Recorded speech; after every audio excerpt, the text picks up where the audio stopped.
मेरा मन है, बोल रहा हूँ। दंसन भट्टा भट्टा दंसन भट्टसन निर्वाणम सिद्धंति चर्य भट्टा दंसन भट्टा न सिद्धंति।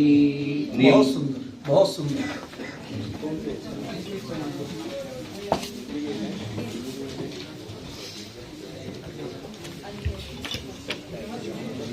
Your attention please. सामने देखिए, मध्य च, बीच में भी। क्या मतलब हुआ? जो विकरण आपको बताया था, क्या बताया था? विकरण क्या बताया था? परिभाषा विकरण का स्वरूप क्या बताया था? धातु और प्रत्यय के बीच में आने वाले जो पद है, जो कुछ भी है, उसको विकरण कहते हैं। ठीक है, तो ये मध्य का अर्थ विकरण है, माने इज्ज और इज्जा, इसका प्रयोग बने, इसके बाद प्रत्यय का भी प्रयोग करके रूप बनाए जाएंगे। जैसे हविज्जयी, हविज्जाई, पढ़िज्जयी, पढ़िज्जाई, गमिज्जयी, गमिज्जाई, और उसकी जगह ये वाले रूप भी बन जाएंगे, गमिज्जये। ठीक है ना, थोड़े ऐसे विविधता मिलेगी। प्राकृत में इन रूपों में संस्कृत जैसी इदमित्थ माने यह ऐसा ही है, ऐसा हार्ड एंड फास्ट नहीं। ठीक है,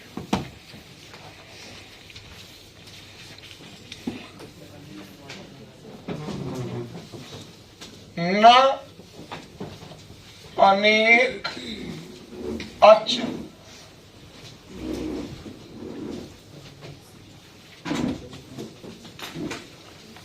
क्या कहना चाहते हैं? अनेक स्वर वाली जो धातुएं हैं, कुछ समझ में आ रहा?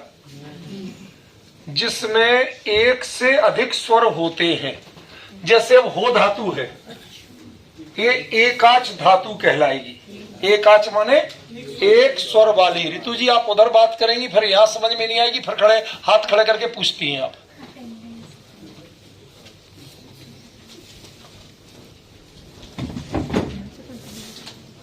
बात समझ में आई? अच माने स्वर, एक माने एक। एक स्वर वाली जो धातुएं हैं, उनके भिन्न ये सूत्र है। ठीक है, कि अनेक अच वाली जो धातुएं हैं, उनमें न माने नहीं होगा। क्या नहीं होगा?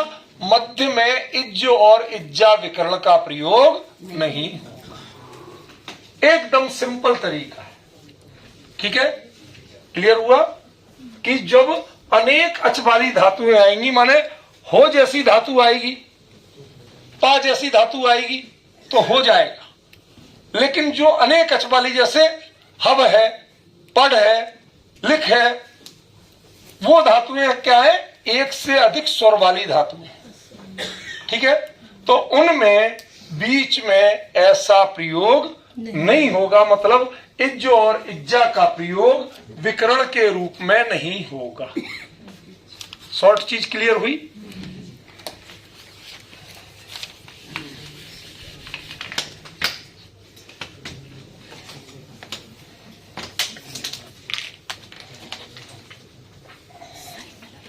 की बार की इस पेन में कैप बड़ा विचित्र आया, वो टिकते ही नहीं।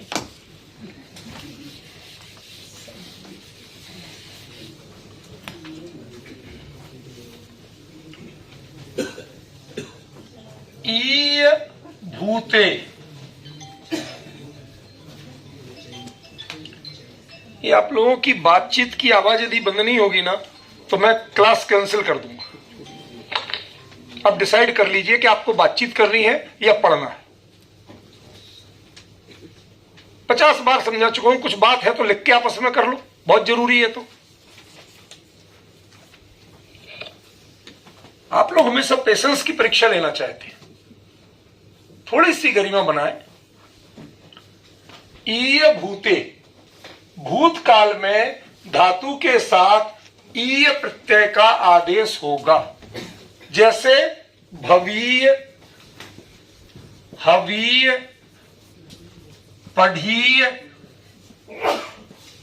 लिहीय, गमीय, सुणीय। इन सबका क्या अर्थ है? हुआ था, पढ़ा था, लिखा था, गया था, सुना था। ये प्रत्यय धातु के साथ जुड़ के भूतकाल के अर्थ को क्लियर कर रहा है। ठीक है।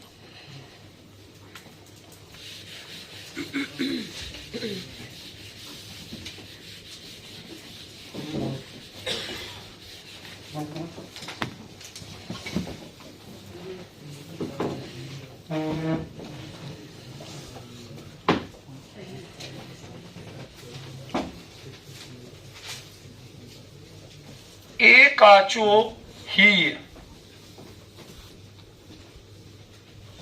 एक अचह, एक अचह, ये क्या है? एक स्वर वाली धातु के बाद भूतकाल में क्या होगा? हीय प्रत्यय होगा, ईय की जगह। ठीक है। जैसे हो हीय, पाहीय,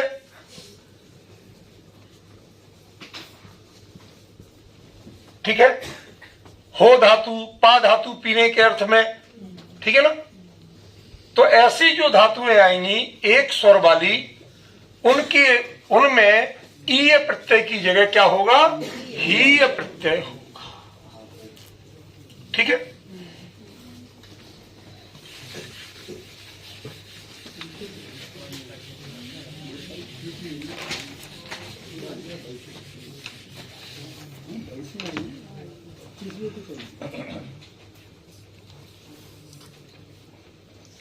मुझसे पूछिए, क्या पूछ रहे हो?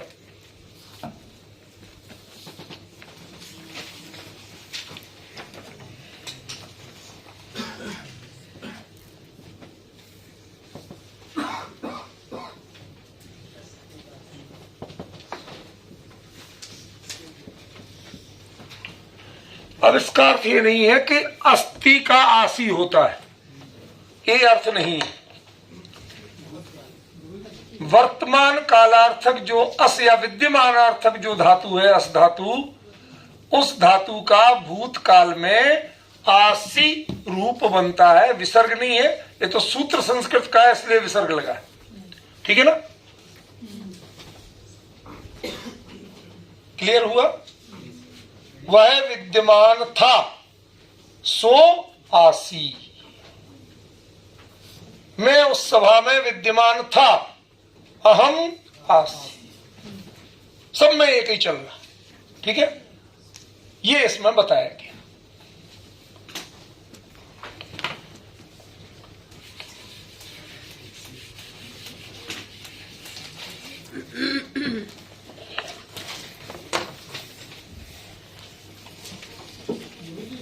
जी।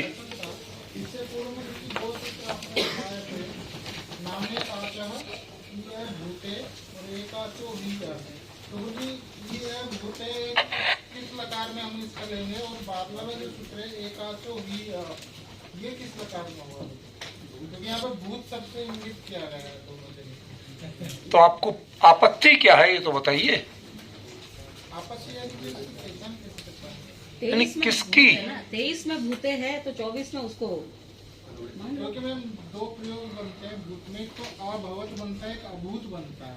वो नहीं, वो भेद नहीं है, वो यहाँ चक्कर नहीं है। नकार बताया ना यहाँ एक ही, इसीलिए मैंने शुरुआत में कहा कुल ले दे के 4 लकारें, इतनी दिमाग लगाइए, बाकी मत लगाइए। प्राकृत में इससे ज्यादा की मेहनत करने को कोई तैयार नहीं। ठीक है ना। वो जैसे हमारे यहाँ चलता है कि भाई पहले खाने के, शाम के खाने के पहले थोड़ा सूप होना चाहिए, उसके बाद इतना सलाद होना चाहिए, उसके बाद स्टार्टर आना चाहिए, फिर उसके बाद डिनर आना चाहिए। भाई साहब गांव के किसान हैं, जो मिलता है खा लेते हैं, कृपा करो। ये आप संस्कृत वाले लोग हैं, आपके यहाँ सब कुछ चलता है, सूप से लेके स्टार्टर से लेके लंच और लंच के बाद तक की। गांव के किसान सिंपल एक बार जो मिलता है खा लेते हैं। अभी वो भ्रम भी भेद भी टूट गया है। अब लोग ऐसा अभूत एक साथ ही बोलते हैं। हाँ। कोई फर्क वाला कर देता क्या पूछ रहे बेटा आप? अब कुछ नहीं रहा। कौन पूछ रहा था? हाँ, ये भूते जो करके सूत्र है, इनमें लकार तो ठीक है, पर वचन और पुरुष मैंने अभी क्या बताया? क्या अहम तुमम सो तीनों के साथ यही रूप बनेगा, उनके एक वचन बहुवचन सब में यही रूप बनेगा। बताया अभी, आपने ध्यान नहीं दिया बेटा, लगता है। ठीक है ना, कोई अंतर नहीं है। यह भी एक बड़ा भारी संक्षिप्तीकरण का आधार है कि भविष्यत काल में सभी पुरुष सभी वचन में एक ही रूप बन रहा, भूतकाल में, सॉरी, ठीक है ना। तो अब उतने रूप याद करने का झंझट ही खत्म, गलती होना कहाँ है। अब संस्कृत में है तो हम जो मतलब जैसे वर्तमान काल का अस्मि, तो हमें तो हर लकार में बदलना पड़ता है, वचन के साथ बदलना पड़ता है। वहां कोई झंझट नहीं, वहां जो हो गया वो हो गया। ठीक है,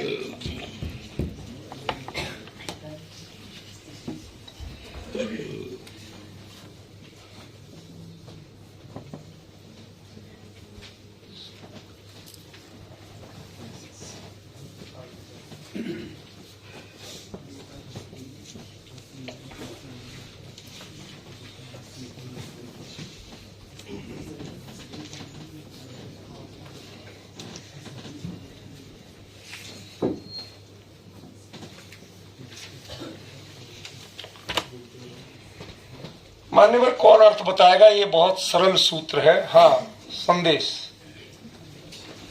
णिच यानी कि प्रेरणार्थक प्रत्यय, उसमें जो धातु है उसको एत होगा और आदि के अ का आत हो जाएगा, आकारांत हो जाएगा। सॉरी, आदि में लघु अ का दीर्घ आ हो जाएगा। एक किसका होगा? ये प्रश्न है। मैं जो चुप था इतनी देर से, अरुचि व्यक्त कर रहा था। धातु का ये धातु को नहीं होगा, तो देखो इसमें धातु, ये ऋच को ये होगा। यहाँ धातु धातु में णिच को नहीं, यही बेटा, अस्पष्ट और भ्रामक बोलोगे तो आप ही फंसोगे। धातु के लिए कोई शब्द यह धातु का कोई शब्द ही नहीं है। धातु से ऋच प्रत्यय आने पर, णिच का प्रत्यय आने पर उसको एकार आदेश हो जाएगा। माने दूसरे शब्दों में कहें कि प्राकृत में प्रेरणार्थक जो प्रयोग है उनमें धातु के साथ ए प्रत्यय का प्रयोग होता है। एक बात। दूसरा, आदे अतः आत, और जो आदि अकार है उसको आकार हो जाता है। दो काम एक साथ हो रहे। ठीक है, अभी धातु नहीं आई है सीधे सीधे। ये तो णिच का हुआ। अब आपको एक वचन चलाना होगा तो प्रत्यय ती लगाओगे। हाँ, कारे ही। वो प्रत्यय तो आगे की चीजें हैं। हाँ। ये जो आप संस्कृत में ऋजंत प्रक्रिया बोलते हैं, ये ऋजंत प्रक्रिया है एक तरह से। संस्कृत में कार्य तो हाँ जी। तो ये जो प्रक्रियाएं हैं, इनको यहाँ पर normally Prerna, motivation, like that अर्थों में ये किसी के साथ भी प्रयोग कर देते हैं। ठीक है ना। और उसमें भी संस्कृत में भी उपधा को वृद्धि होती थी। ऋत सामर्थ्यात ऋत इति ऋतिचा प्रत्यय परे उपधा वृद्धि स्यात्। अब आप लोगों को नहीं आ रही समझ में, लेकिन जो पढ़े हैं थोड़े उन्हें समझ में आ रही मैं क्या कह रहा हूं। अचोल नीति, समझ गए ना। तो ये चीज वहां भी होती है, वो यहां कर रहे, लेकिन 10 सूत्र बनाए बिना एक सूत्र से कर। बात समझ गए? ये है यहां। वहां पर एक प्रक्रिया का रूप बनना है, कम से कम 10 सूत्र लगेंगे, जब जाके एक धातु का रूप निष्पन्न हो पाएगा। यहां इन्होंने एक सूत्र से पूरा निपटा दिया। ठीक है। वहां पर क्या बनता? ऋजंत का एक रूप बोलिए। जैसे भूधातु का जैसे कारयति बनता, भावयति, कारयति। अब ये रूप बनना थे। तो यहाँ बन जाएगा कारेई। ठीक है, ये बनना थी। अब ये क्या करेंगे, कर धातु है, कर धातु के साथ ए आया को आओ। और यहां पर अंत में ई तो आ नहीं था। अब कर ए ई की जगह ये बनाएंगे इससे दीर्घ करके कार ए ई। अंतिम का लोग तो कारेई। हाँ, फिर उसी को स्वर का लोप कर दे तो कारेई। भाई जो इसमें आ है उसको संधि तो है होती नहीं है, या तो लोप ही करते हैं। ठीक है ना, तो वो हो गया। ठीक है, क्लियर। चलो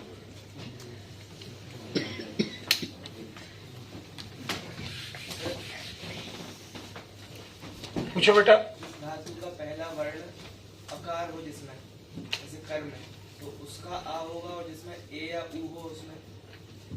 अच्छा प्रश्न किया। ये सूत्र उसके बारे में नहीं बोल रहा, अभी मैं ये सूत्र पढ़ा रहा हूं, उनके बारे में हो सकता अगला सूत्र है। ठीक है ना,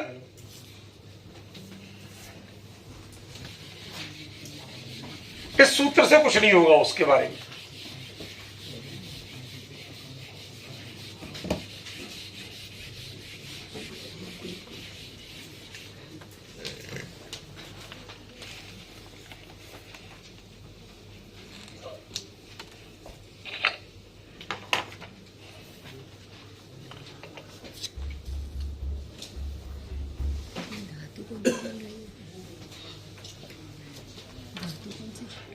ऋच को ए ऋचा यहां पर रहेगा, अध्याहार ऋचा आवेच।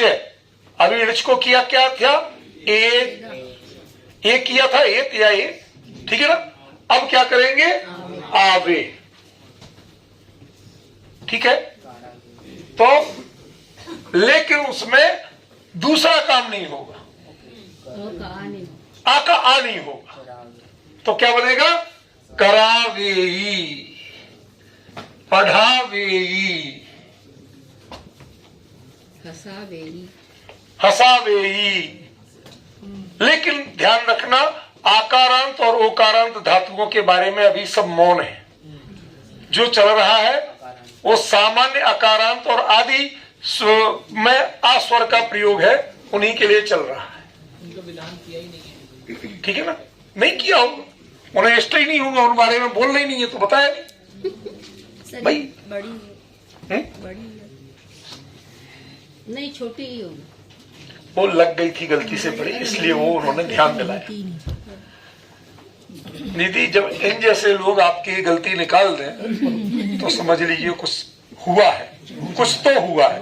बहुत कुछ हुआ है। नहीं, ये अरबी और इंग्लिश, बाकी गुजराती हिंदी सिर्फ बोलचाल की जानती है, थोड़ी बहुत। ये दिल से कर रही है। हाँ, इसमें कोई शक नहीं। दिल बोल रहा है यहाँ। मैं बताऊं आपको, किसी की तारीफ नहीं करना चाहता, 8-10 दिन पहले हम लोग साथ थे कार्यशाला के निर्णय के। इन्होंने हमसे पूछा, मैंने साफ मना कर दिया। हम परिवार के साथ गुजरात के तीर्थों की यात्रा पे थे, इन्होंने पूछा, साफ मना कर दिया, आप नहीं आएंगे। मानती बहुत है, मैंने यदि कह दिया तो इन्हें ब्रह्मा जी का वचन है, चुप रह गई। फिर बाद में फाइनल डिसीजन होने के पहले, मेरा मन तो बहुत था, आपने मना कर दिया तो मैं कैसे कहूं। इतने धीरे से बोली, मैंने किसी और कारण से कहा था, इनकी योग्यता के कारण नहीं कहा था, वो कारण अलग है।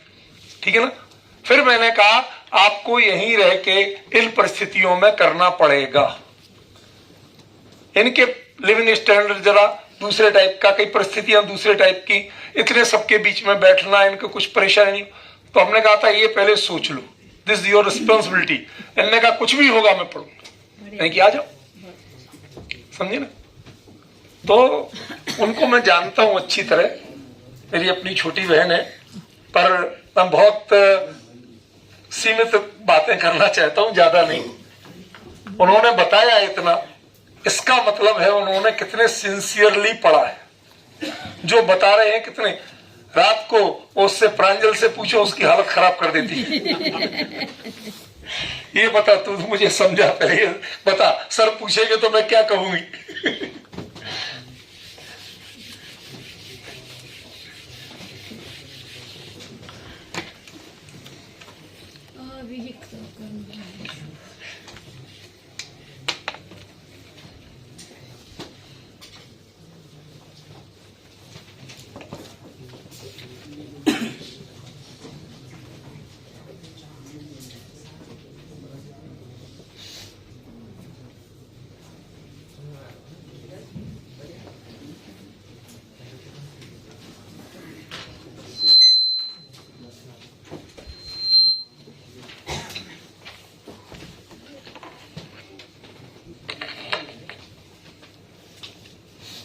कौन बताएगा?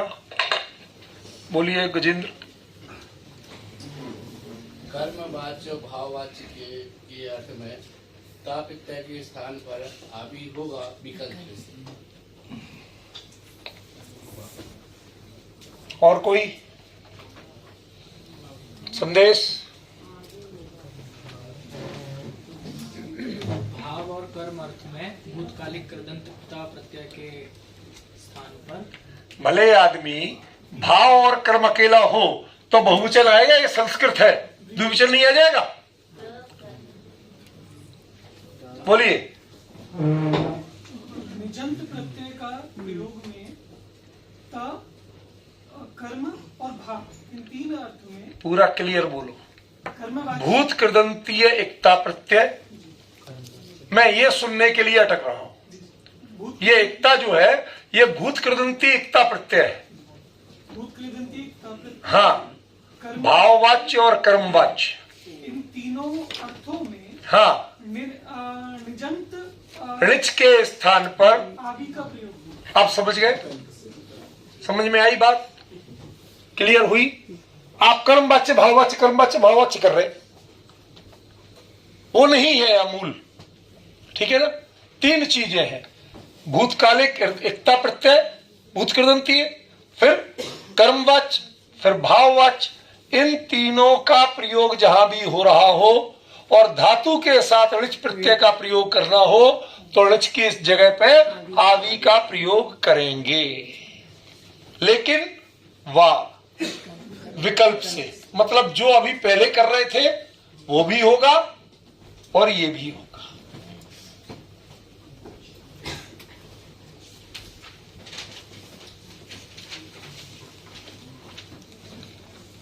गुरुजी बस ये पूरा करते ही आपका करा रहा हूं मैं, थोड़ा सा ये अध्याय तो पूरा कर लो, क्योंकि इसके बाद भी 2 अध्याय हमें कल, 3 अध्याय निपटा, 3 परिच्छेद कल निपटाने हैं।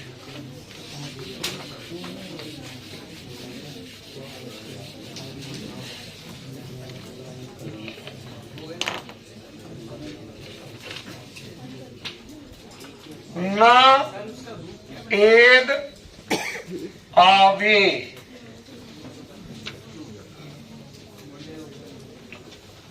एकता भाववाच्य और कर्मवाच्य, इनमें ऋच प्रत्यय का एकार जो है वो आवे के रूप में नहीं बदलता है। ऋच प्रत्यय में सबसे पहले क्या किया था? ए किया था, ऋचा एक किया था ना? तो ऋच प्रत्यय का जो एकार किया था आपने, उसको आवे के रूप में नहीं बदलेंगे। कब? एकता प्रत्यय अंत प्रयोग हो या भाववाच्य का प्रयोग हो या कर्मवाच्य का प्रयोग हो, इनमें।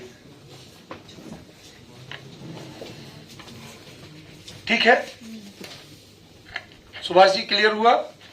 चलो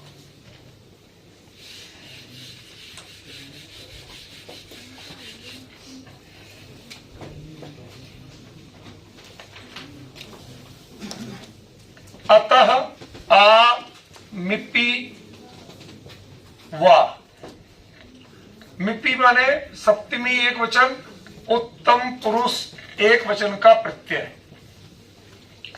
प्रत्यय है उत्तम पुरुष एक वचन का, यहां पर रूप कौन सा है?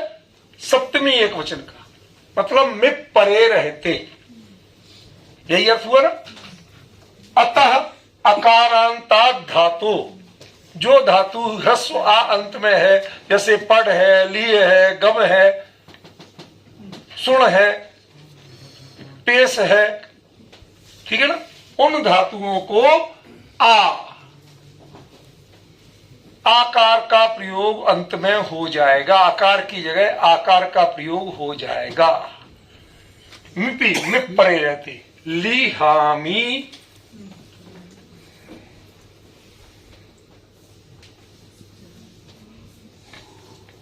इसका सरल अर्थ तो खाली इतना हुआ, लेकिन हमें बाकी संदर्भ देखना है कि ये क्या किसी और पिछले संदर्भ को ले रहे हैं, तो इसमें किसी का अध्याहार नहीं है। और जब किसी का अध्याहार नहीं होगा तो हमें कोई संदर्भ नहीं देखना। सामान्य रूप है कि आकारांत धातुओं के बाद में जब मिप प्रत्यय उत्तम पुरुष एक वचन का आएगा तो उसके पहले वो अंत धातु के अंत के आकार को आकार हो जाएगा। ठीक है, ये काम सब पहले हो गए, लेकिन इस आकार का नियम अब आया। इसका पिछले इन सूत्रों से कोई लेना देना नहीं।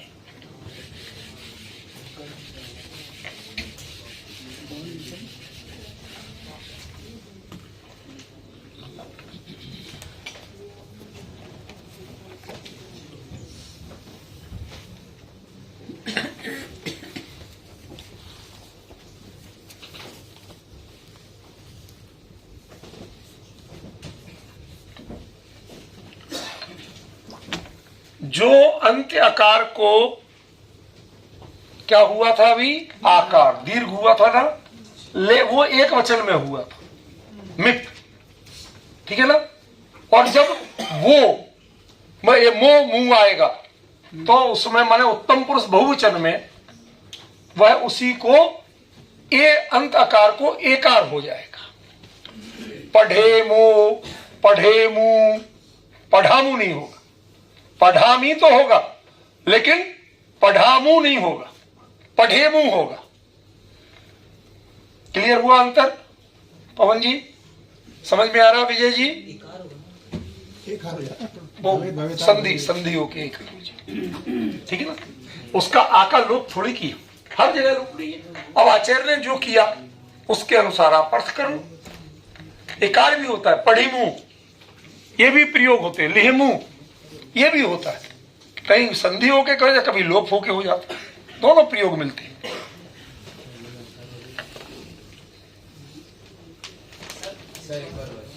जी बोलिए बोलिए। क्या पहले इधर क्या लिखा है भैया जी? बहुसु, बहुसु में मिप कैसे हो जाएगा? मो मुंह में बोलता जा रहा हूं। आप लोग असल में अपनी गाथा लिखने में व्यस्त रहते हैं, मेरी बात सुनते ही नहीं है। अब मैं हर चीज लिख के नहीं बताता हूं, बहुत कुछ बोल के भी बताता हूं। उतना तो आपको तालमेल बिठाना ही पड़ेगा, मैं क्या करूं।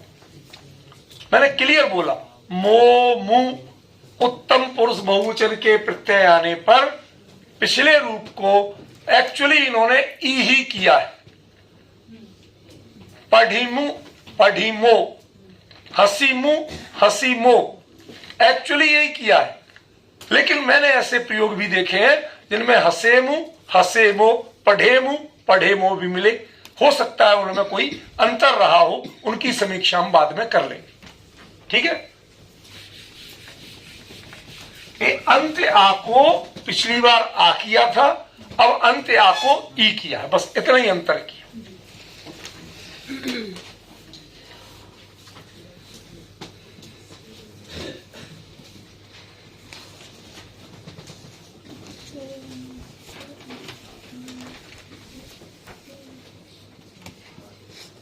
बताएगा कौन? अकारांत धातुओं से परे यदि इक्ता प्रत्यय हो तो भी अकारांत धातु को अंत आकार को इकार हो जाएगा, ठीक है। क्लियर? पढ़ियो पढ़ी दो, लिहियो लिहि दो, भूत कृदंती प्रत्यय जो इक्ता है वो आएगा। इसके रूप दो, ओ, दा, आ, दम, अम। ये पुल्लिंग में, ये स्त्रीलिंग में, ये नपुंसक लिंग में, ठीक है। ये जब भी माने ये कोई भी प्रत्यय है, ये है क्या? इक्ता प्रत्यय, ये तो उसके लिंगानुसारी रूप है। तो इक्ता प्रत्यय के कोई भी रूप हो, धातु के अंत्यकार को क्या हो जाएगा, इकार हो जाएगा। सिर्फ इतना बताया गया। बस परिच्छेद में शायद 2-1 सूत्र ही रह गए होंगे, 2 सूत्र और हैं।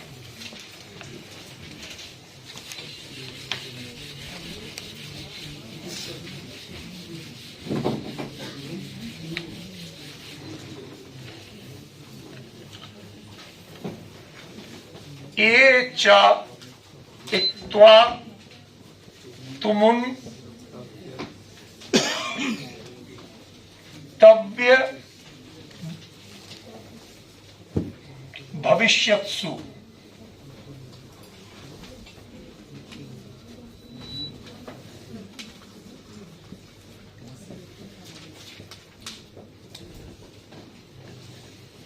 कौन बताएगा भैया?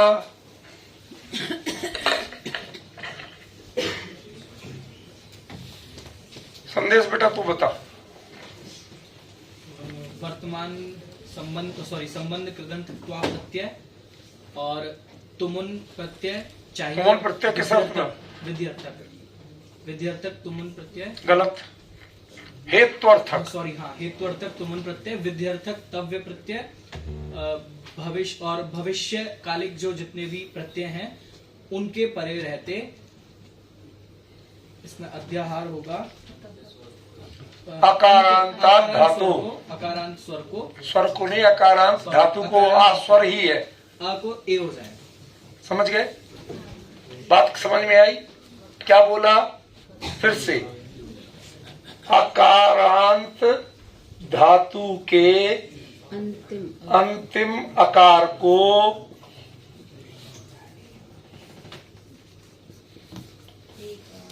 इक्त्वा तुमुन तव्य और भविष्यत्कालीन प्रत्यय आगे रहने पर, चाहे इक्त्वा प्रत्यय आए, चाहे तुमुन आए, चाहे तव्य आए और चाहे भविष्यत्कालीन कोई प्रत्यय आए, ये आगे आने पर ये आदेश भी हो जाता है।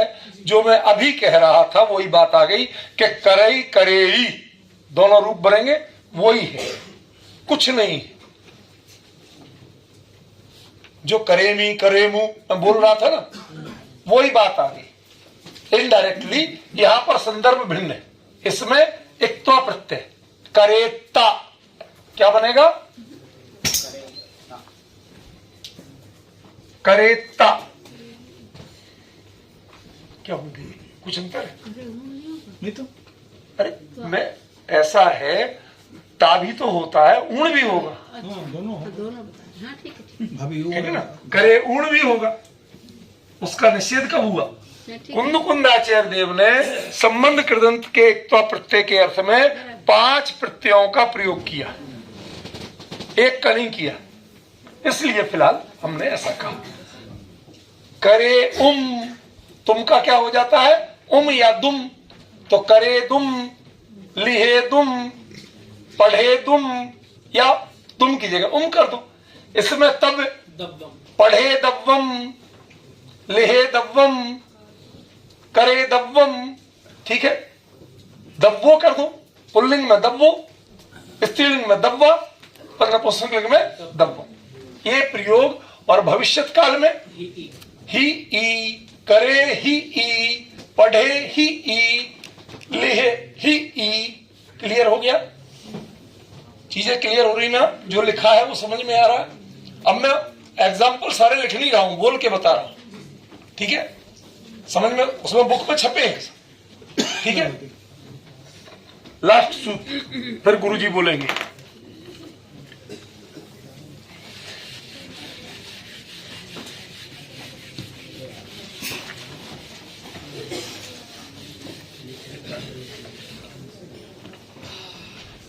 असल में ये अध्याय कल शुरू हो गया परिच्छेद, और आज चूंकि सुबह का पूरा टाइम हमने दूसरे विषय पे लगा दिया, कुछ बच्चों को आ नहीं पा रहा था, लोगों को, हम किसी का अहित नहीं चाहते थे। कोई प्रश्न आ जाए तो वो कैसा, भाई तो हमें पढ़ा ही नहीं था, हम तो थे नहीं, ये नहीं वो नहीं, ठीक है ना? लेकिन मैं देख रहा हूं कि कोई अंतर नहीं पड़ा है, लगभग वही के वही लोग हैं, एक आध कोई बदला है। 4 लोग आए बाद। हाँ, दीदी पूरा याद रखती है हिसाब किताब। ला दे से वा, लादेश क्या होता है? लकार आदेश। लादेश ला माने लकार, ठीक है ना। तो लकार आदेश होने पर अकार को एकार हो जाता है। अब आपको समझना होगा लकार आदेश क्या है। प्रश्न तो आएगा ही ना कि लकार आदेश होने पर, तो अभी तक और क्या चल रहा था?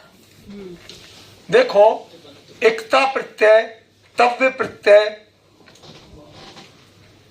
इक्त्वा प्रत्यय, ये कोई भी लकार आदेश नहीं है। लकार आदेश वही है जिसमें ई माने तिप्तस झी सिप्तस्थ मिब्बस मस्तातम झ था सातम धुम इड वहिंग महिंग, ये प्रत्यय जिनमें लग रहे हैं वो ही लकार हैं। बाकी लकारार्थ है। लकारार्थ माने इन लकार के अर्थ में ये प्रत्यय कर रहे हैं। क्यों नहीं है वो लकार? क्योंकि उनके रूप शब्द रूपों की तरह चलते हैं या अव्यय होते हैं। एक तो प्रत्यय, तुमुन प्रत्यय जो हेतु, ये अव्यय होते हैं, और जो तव्य प्रत्यय होता है उसके शब्द रूप चलते हैं। इक्ता भूतकालिक प्रत्यय होता है, उसके शब्द रूप चलते हैं। इसलिए इनको लकार नहीं माना गया। लकार किन्हें माना गया?